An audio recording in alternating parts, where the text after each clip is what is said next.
رباب عيلال، أمينة مان النادي البلدي النسوي لكرة القدم.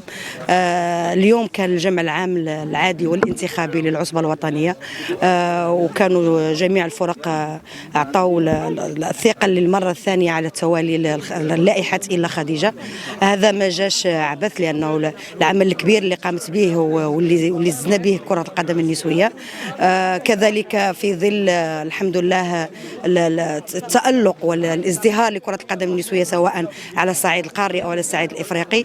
كان هناك في هذه 4 سنوات اللي كانت السيدة خديجة إلى رئيسة العصبة، المنتخب الوطني تأهل للدور الثاني في كأس العالم.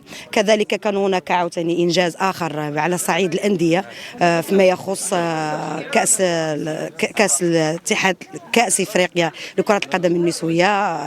فيما يخص الأندية كان فريق الجيش الملكي اللي هو غني عن التعريف والبطل السابق للنسخة. كذلك كان هناك الفريق سبورتينغ كازا اللي الحمد لله كان أحسن ممثل صراحة لكرة القدم المغربية وحاز على المرتبة الثانية. هذا أكيد أنه ما جاش عبثا، هذا جاء عن عمل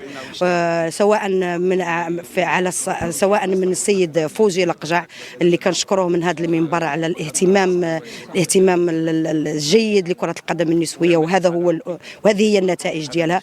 كذلك العمل المتفاني للسيدة الرئيسة والمكتب المديري اللي كانوا الحمد لله سهرين على الكبيرة وعلى الصغيرة حتى وصلنا لهذا الشيء اللي احنا فيه دابا، وشكرا لهم. وكنتمنوا لهم ان شاء الله المزيد من التألق، وان شاء الله العام الجاي نكونوا ان شاء الله في في كأس افريقيا ونكونوا في كأس الأندية. وشكرا.